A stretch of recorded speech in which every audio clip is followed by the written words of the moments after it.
నమస్తే అండి, నేను వసంత.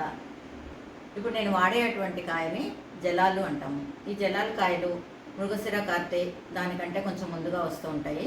ఇప్పుడు అవి పెట్టుకున్నట్టయితే వాటిల్లో పులుపు ఎక్కువగా ఉంటుంది, ఊట బాగా వస్తుంది. మరి అది ఎలా పెట్టుకుందామో చూద్దాం. చూడండి, ఇంగో మొత్తం పొంగినట్టుగా అయింది. స్టవ్ ఆఫ్ చేసుకొని పూర్తిగా చల్లగా అయిన తర్వాత చిన్న మిక్సీ జార్లో వేసుకొని మెత్తగా పొడి చేసుకోవాలి. ఇది పొడి కానటువంటిప్పుడు మనం ఇంతకుముందు తయారు చేసుకున్నటువంటి మెంతి పొడిని ఒక 2 స్పూన్లు వేసుకొని తిప్పినట్లయితే మెత్తగా మెదుగుతుంది. అల్లం, వెల్లుల్లి, అల్లంను పొట్టు తీసుకొని శుభ్రం చేసుకొని మెత్తగా ఇలా సన్న సన్న ముక్కల్లాగా కోసుకోవాలి. ఇలా కోసినట్టయితే మనం మిక్సీలో వేసి పేస్ట్ చేసినప్పుడు చక్కగా తొందరగా మెత్తగా అయిపోతుంది. ఈ ముక్కలు సమానంగా లేకపోతే కూడా పేస్ట్ తొందరగా అవ్వదు. వెల్లుల్లిని కూడా చక్కగా పొట్టు తీసి ఈ విధంగా పొట్టు తీసి ఆరబెట్టుకోవాలి. అల్లం మామిడికాయ కోసం ఇది 1/2 కేజీ అల్లం, 1/2 కేజీ వెల్లుల్లి కానివ్వండి, గిన్నె కానివ్వండి, ఏదైనా కొలత పాత్ర పెట్టుకోండి. నేను ఈ డబ్బా పెట్టుకున్నాను, కొలత డబ్బా, స్టీల్ డబ్బా ఇది. ఈ డబ్బాతోటి 8 గ్లాసుల ముక్కలు అయినాయి. మీరు ఏదైనా కొలత పాత్ర పెట్టుకొని దాంతో 8 గ్లాసులు వేసుకోవచ్చు. 8 గ్లాసుల ముక్కలకి 1 డబ్బాన్నర కారం, ఇదే డబ్బాతోటి 1 డబ్బాన్నర కారము, 1 డబ్బా ఉప్పు వేసుకోవాలి. చిన్న ముక్కలు మనకి ఏ సైజు కావాలంటే ఆ సైజు కట్ చేయించుకొని శుభ్రమైనటువంటి పొడిగుడ్డతో తుడిచి ఈ టెంక దగ్గర ఉన్నటువంటి జీడిని తీసేసుకొని శుభ్రం చేసి తయారుగా పెట్టుకోవాలి. అల్లంకాయ కోసం ముందుగా ఒక పెద్ద గిన్నెని తీసుకొని దీనికోసం నేను ఇంతకుముందు చూపించిన కొలత గిన్నెతోటి 2 గిన్నెల ముక్కలు తీసుకున్నాను. కారం 3 డబ్బాలు, 1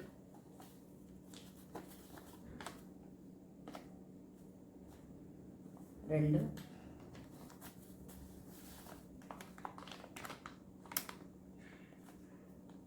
3 2 డబ్బాలు ఉప్పు వేస్తున్నాను.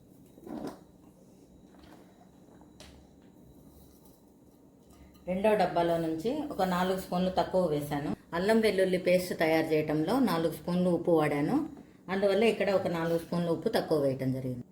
1 స్పూన్ పసుపు, 2 స్పూన్లు మెంతి పొడి, 2 స్పూన్లు ఆవు పొడి, 1 స్పూను ఇంగువ వేసిన మెంతి పొడి. మనం తీసుకున్న కొలత గ్లాసుతో 1.5 గ్లాసు అల్లం వెల్లుల్లి పేస్ట్. అల్లం వెల్లుల్లి పేస్ట్ను ఈ విధంగా మెత్తగా పేస్ట్ చేసుకోవాలి. మరొకసారి చెప్తున్నాను, దీంట్లో మనం 2 గిన్నెల ముక్కల కోసం 3 డబ్బాల కారము, 2 డబ్బాల ఉప్పు, అల్లం వెల్లుల్లి పేస్ట్ 1.5 డబ్బా, 3 చెంచాల మెంతి పొడి, 3 చెంచాలు ఆవు పొడి, 1 స్పూను ఇంగువ.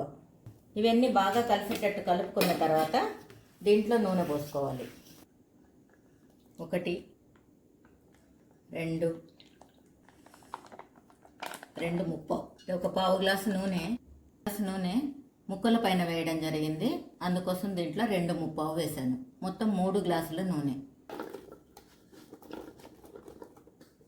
ఇప్పుడు మనం తీసుకున్న 2 గిన్నెల ముక్కలను బాగా కారం అన్నిటికీ కలిసేలాగా ముక్కకు అన్ని వైపులా అంటేటట్టుగా కలుపుతూ డబ్బాలో వేసి కలిపేటప్పుడు జాగ్రత్తలు. పాత్రలు తడి లేకుండా ఉండాలి, చేతులు తడి లేకుండా ఉండాలి. చేతులకు మట్టి గాజులు ఏమైనా ఉంటే తీసి పక్కన పెట్టుకోవాలి. చిన్నపిల్లలు దగ్గరలో ఉండకూడదు. మొదలైనవన్నీ జాగ్రత్తలు తీసుకోవాలి.